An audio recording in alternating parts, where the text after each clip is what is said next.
Hey guys, what's up everybody? Welcome to another video. Guys, if you're new, welcome, you're at the right place. Remember to subscribe to my YouTube channel and welcome back all those who always keep coming back, you know what I mean, to listen, and to support our YouTube channel. You understand what I mean?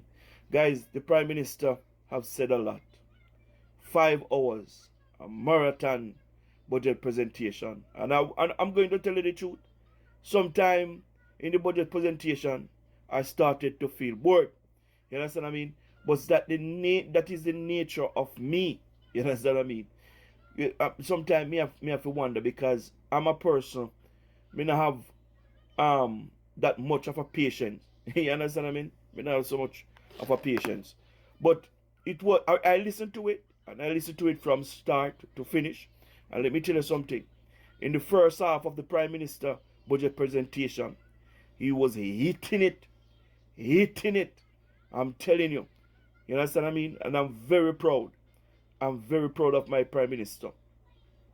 When I listened to the Prime Minister budget presentation, you know, it was advanced, and articulate.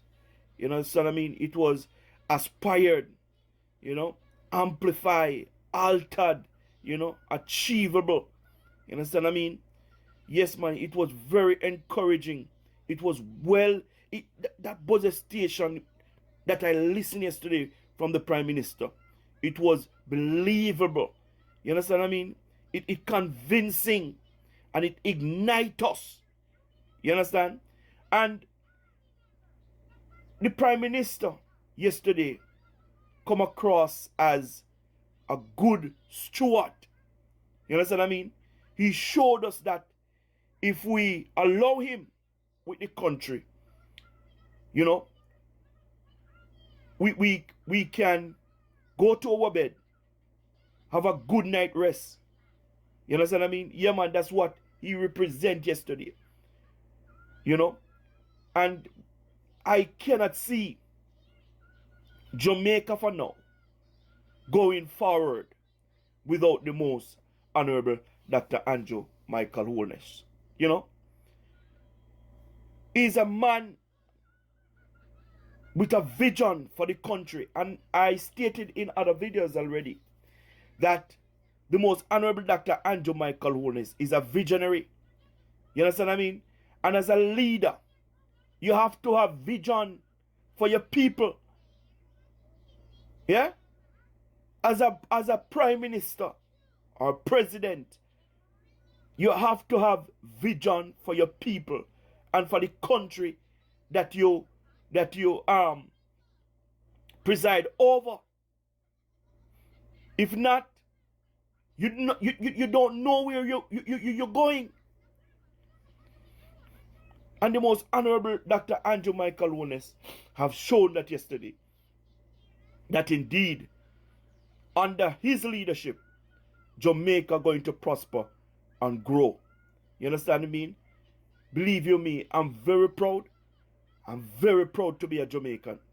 And I'm very proud to be supporting the Jamaica Labour Party. I came across a video where people are talking about the minimum wage. Yeah? And I just want to bring back everybody's memory. You understand what I mean?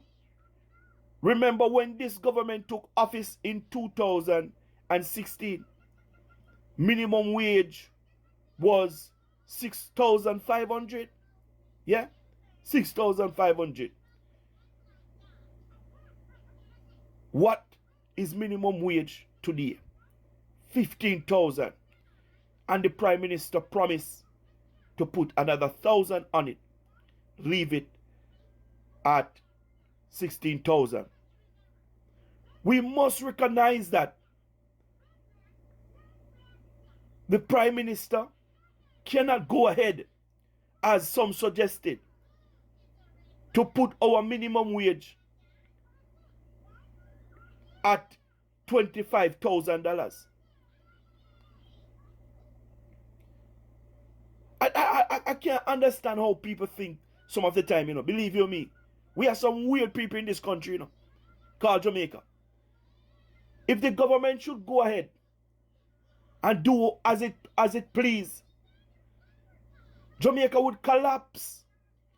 The government cannot just go ahead and tap minimum wage at $25,000 weekly. You know how much person would be out of a job tomorrow morning if the Prime Minister just get up and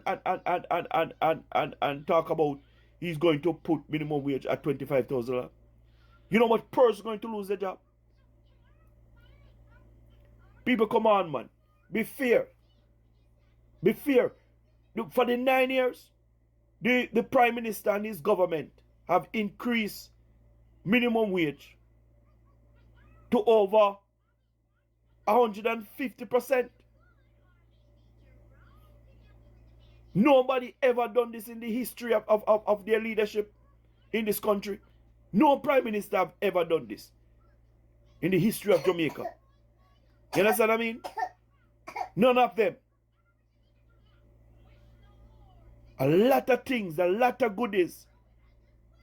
And you can see that the Prime Minister is focusing on productivity. And productivity not only come by putting people to work. Productivity come in all form of way. You understand what I mean? All form of way productivity come. So when you hear the Prime Minister all over the place, he's doing the right thing. And Dr. Nadine Spence say it best, guys.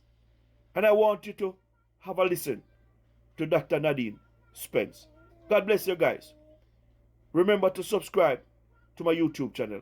Listen to Dr. Nadine Spence. Spence, I want you to weigh in on that point as well. Compare the two presentations of the two leaders, the opposition leader and the Prime Minister. What would be your takeaway in terms of the key points raised and who you think would be better addressing many of the concerns of the Jamaican people? So, one person have a lot of hopes and dreams, and one person understand the work that is happening on the ground and knows what it will take to get that work. And I don't think they can be compared in that way. I think the Prime Minister's budget presentation suggested for me that he had a plan.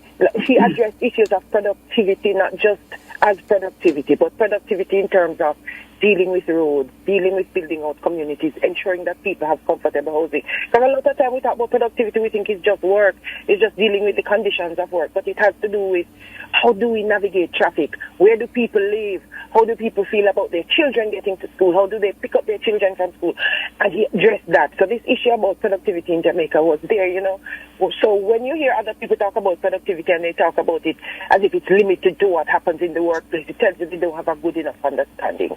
You didn't get that from the Prime Minister. Or even the whole business about the licensing and how that helps with productivity and efficiency. So you have to look at the strategies and understand they're not just a one-off strategy unto themselves. They have implications for so many other kind of like broader issues that we are seeking to address and have been seeking to address for a long time. So let me go back to my matter of productivity. You might hear and say, what the NHD thing has to do with productivity. But then we can plan where work is going to be, where people live in relation to work. And then you get a better sense then of, okay, and if we're building communities, we're thinking about how families are going to be organized in those communities and how parents who go to work can then think about how they plan for the time they spend on the road and where their children go to school and so on. And all those things are important to producing the kind of society that can be responsive to the challenges that come from just people living with each other. So I think what you got from both presentations was that one person was dealing with things in a piecemeal kind of way, productivity over here, so school over here, so the busting over there. So whereas one person was understanding that we have a problem called productivity or efficiency through a bureaucracy that isn't working for us. So in order for us to fix the productivity problem, we have to fix the efficiency problem, we have to fix the transportation problem, we have to fix the housing problem, we have to make people feel good. People who feel good tend to go to work feeling happier and feeling more secure in their jobs, and we have to fix all of them